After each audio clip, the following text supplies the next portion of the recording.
কিউবার ক্ষেপণাস্ত্র সংকট। কিউবার মহাবিপ্লবী নেতা ছিলেন ফিদেল কাস্ত্রো।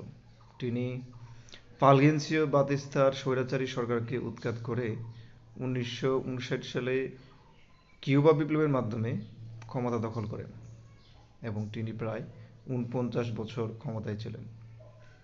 1961 সালে কিউবায় আনুষ্ঠানিকভাবে সমাজতান্ত্রিক রাষ্ট্র ঘোষণা করা হয় এবং তারপরে যেহেতু তখনকার সোভিয়েত ইউনিয়ন ছিল সমাজতান্ত্রিক একটি রাষ্ট্র, ফলে কিউবা এবং সোভিয়েত ইউনিয়নের মধ্যে একটা ভালো সম্পর্ক তৈরি হয় এবং 1962 সালে কিউবাতে সোভিয়েত ইউনিয়ন ক্ষেপণাস্ত্র মোতায়েনের প্রস্তাব দেয় এবং ফিদেল ক্যাস্ট্রো রাজি হয়।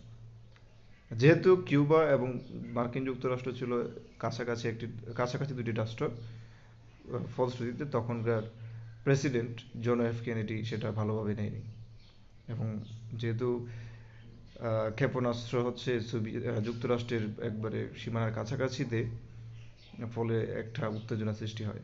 অর্থাৎ সোভিয়েত ইউনিয়ন এই কিউবায় ক্ষেপণাস্ত্র মোতায়েনের মাধ্যমে যুক্তরাষ্ট্রের একটা হুমকি হিসেবে কাজ করছিল, যার ফলে তাদের মধ্যে একটা উত্তেজনা সৃষ্টি হয় এবং প্রায় পারমাণবিক অস্ত্র ব্যবহারেও আশঙ্কা তখন দেখা যাচ্ছিল। আর এটাকে আমরা কিউবার ক্ষেপণাস্ত্র সংকট হিসেবে জানি।